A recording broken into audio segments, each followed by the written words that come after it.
This is my Bourne review on the Bourne Ultimatum, and released it back in 2007. Before I start this review, please subscribe to my channel and give us a thumbs up. This video, and so this is probably the best one with Matt Damon when he plays this character Bourne, Jason Bourne. Though I'm not saying it's good or I like it.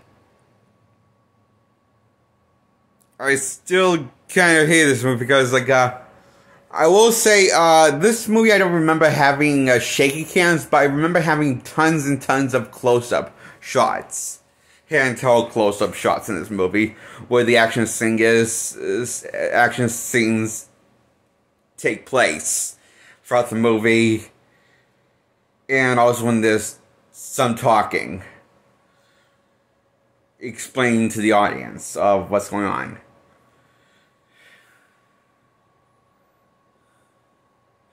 But it's even worse when the action happens.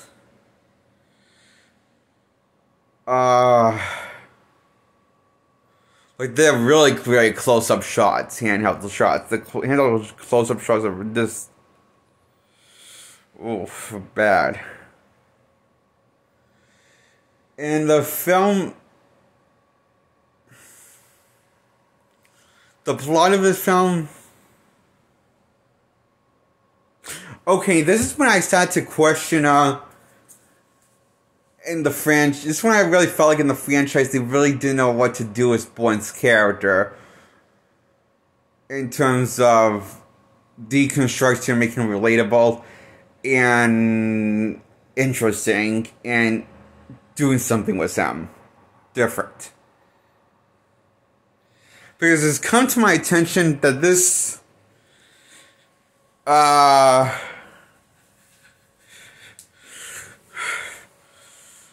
does the same MacGuffin that Jason Bourne movie did, was by actually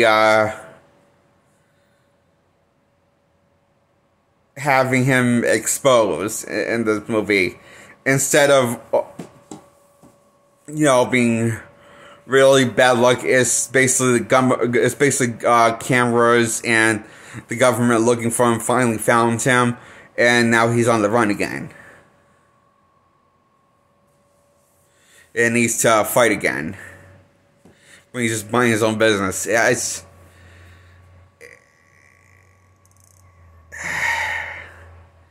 what I'm trying to say, the cracks are starting to start to show in this one, and it probably should have ended here, with the Bourne characters continue on where the Bourne legacy left off, instead of bringing Jason Bourne back for a fourth installment with him as the character, as Matt Damon, playing, like, reprising this role for Jason Bourne, the last movie called Jason Bourne.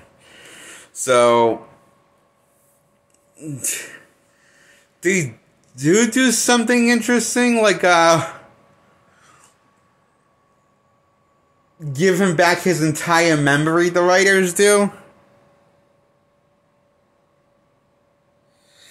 And the thing is, he kind of says it's the people that are tracking him that he remembers everything. And how he says, I'm going to be honest, I kind of am hearing Matt Damon from the time he played that animation horror from the Spirit movie. Called The Stallion of the Northwest or something like that. But yeah.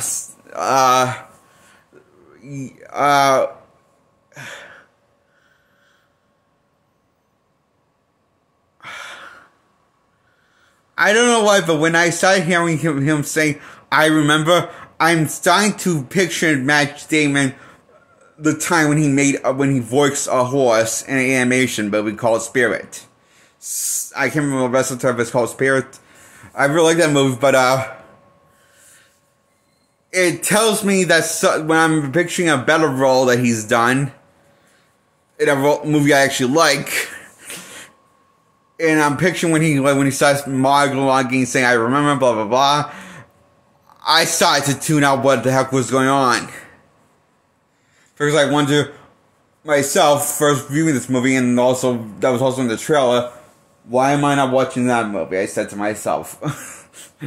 You know, a actually decent movie that was actually good, I liked. Instead of this movie.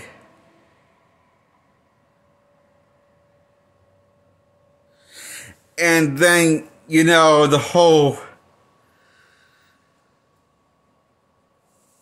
So... This is what happened, and what we find out more about Bourne's past. Okay?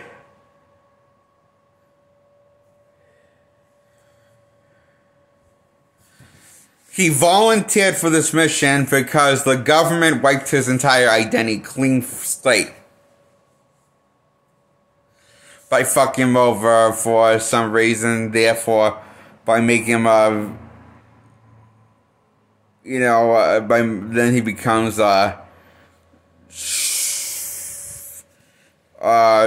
trained killer in a lethal killing machine, and therefore he loses memory overseas, and therefore he remembers his memory in the more in the Bourne supremacy and identity, and then he remembers all of those events.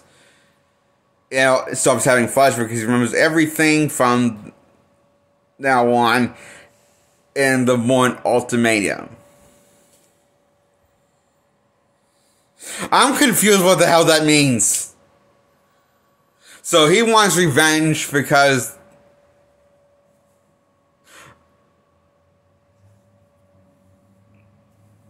the writers are fucking lazy. I don't know what's going on now. Why he wants revenge. He just wants revenge to get even. Okay. So that's his motivation. Again, revenge. The third time.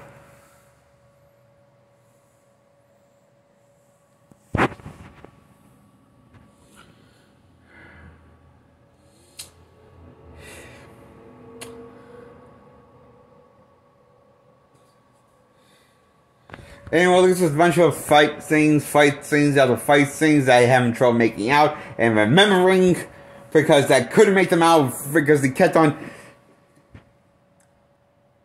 taking a bunch of close-up shots and turning them to quick time events of action scenes.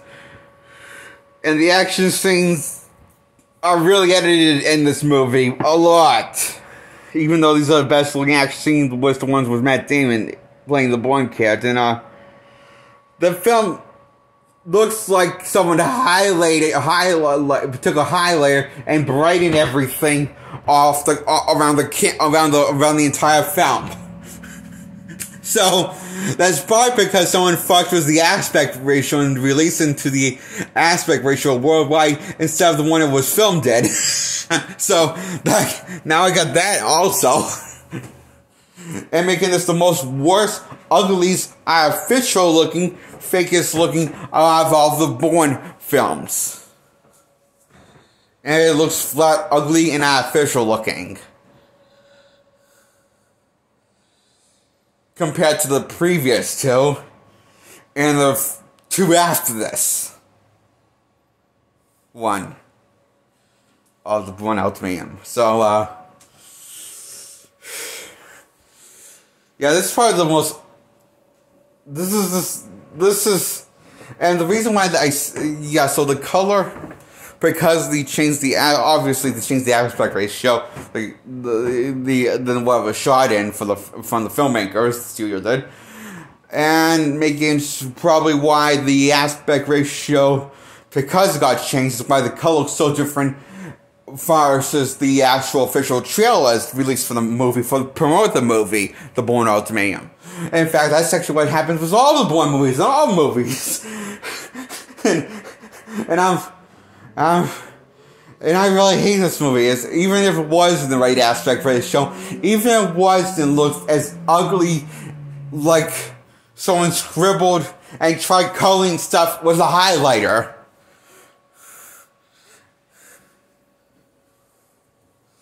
Because of the aspect ratio got changed, therefore the color got changed, therefore the color grading got changed, therefore the film looks like crap. Not that would be in it that much better. I doubt that I would like it, even though if it was in the proper aspect ratio, because because my God, I can't remember what the point of this movie is. Of the main prime, what was the main driving force of this movie? Of the point of the movie. You know, as bad as the first two got with Matt Damon, it looks like I felt like there was some point to the dilemma with the first two ones. Here, it just feels like they don't know what to do with him, and just, put him in a bunch of action scenes like the Jason Bourne movie did the last installment, and not really have any dilemma or struggle with the character and do anything interesting.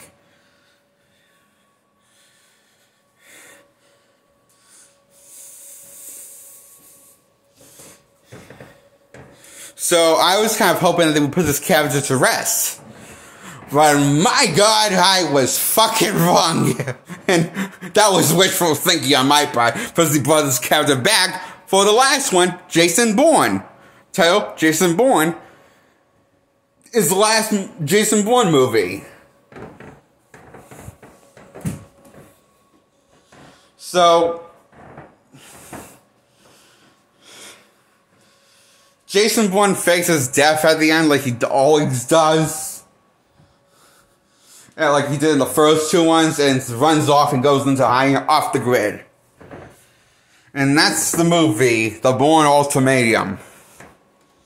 But hey, this movie might have been bad. Yeah, it was. So will all the other three, besides this one.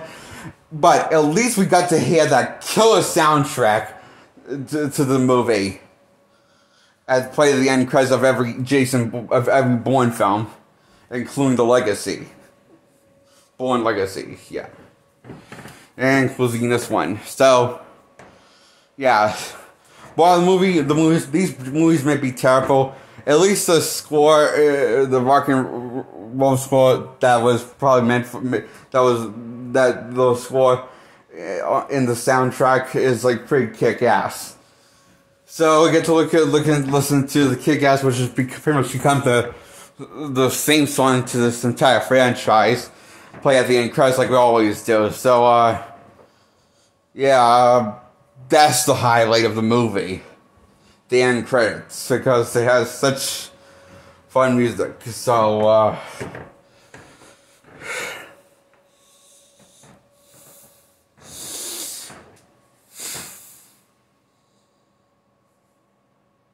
they shouldn't make more of these Bourne movies anymore, unless they want to do a hard remake and press the reset button for the entire franchise.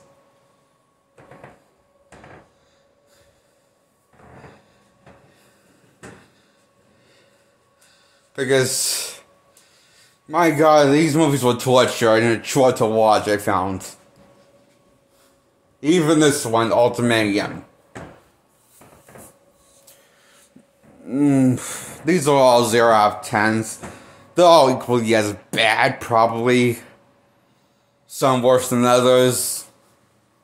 But, yeah, my standards have never been high for this movie since I saw the first one of Identity, so, in the Bourne franchise. So, these, I don't know why these movies even got a fan base, why these movies were even popular to begin with.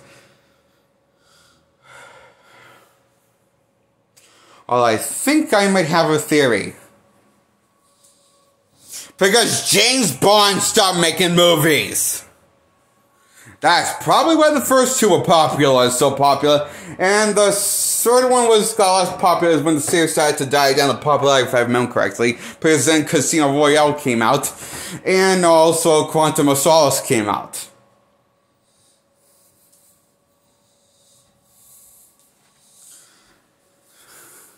The sequel to Casino Royale, and if I remember correctly, 2007 was the same year as this movie, which was, I believe, the same year as Quantum of Solace, and what movie got more success and more love, I believe? Oh yeah, James Bond. And I think the only reason why people love this movie in the first place, at least the first two ones, is probably because they wanted to see more James Bond doing stuff. So they decide, hey, I know what? Let's make a shitty knockoff. And do it poorly. It's like, and therefore it worked somehow. And people got scammed into doing it. The same reason why people love the Triple X movie, first Triple X movie, you know? And, it probably also has something to do with Vin Diesel's popularity. Personally, I like the first Triple X movie. And not just because it was, not because the other people like they think it reminded them of James Bond, because it's Vin Diesel. I don't think that's as far as from James Bond you can get. And, so yeah, my guess is the real reason why people love these movies for the time when they came out more than the Triple X movies is probably because this was the closest thing we could get in terms of new content of James Bond stuff. In fact, that's why here most people wisely said they love the first two Bourne films, because they just love James Bond. Because it reminds them of James Bond, these first two Bourne movies, The Identity and Supremacy. I can't bring myself to do that. I can't bring myself to love these movies. The same reason why I can't bring myself to love The Mandalorian. Because, I'm sorry, I don't care about it. I don't like The Mandalorian. I hate The Mandalorian show. Star Wars Mandalorian, I hate him Mandalorian because it reminds me of too much of the Boba Fett character, because he looks like a Boba Fett reject. He even acts like Boba Fett before the Boba Fett show came out, And I'm sorry, but I like the Boba Fett show. Probably because I'd rather have the original of the character I know I like, and not just have a shitty knockoff. That's kind of how I feel about the Bourne character. I'd rather watch a shitty James Bond movie with Woody fucking Allen called Casino Royale than any of the Bourne movies. And that has several, at least 5 James Bonds playing James Bond and the same story, the one with Woody Allen, called Casino Royale from the 70s. Which is, to this day, the worst thing that James Bond have ever came out with in terms of content. But somehow, I would rather force myself to watch that than The Mandalorian or any of the Jason Bourne movies. And I couldn't make it through the first episode of Mandalorian because it reminded me too much of the Boba Fett character, because he looks like a knockoff. He looks identical, so much identical. He has the same visor as Boba Fett, damn it!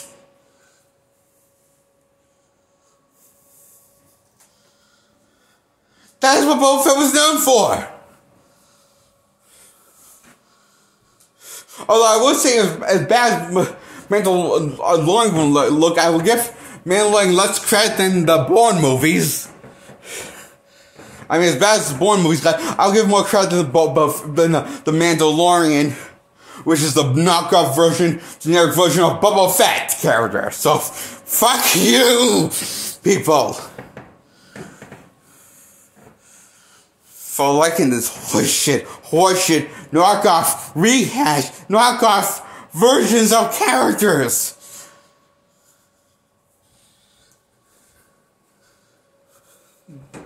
That I like, so, I went on a bit on a rant there, sorry. I can't take it anymore. This is 0 10 to 103, bye.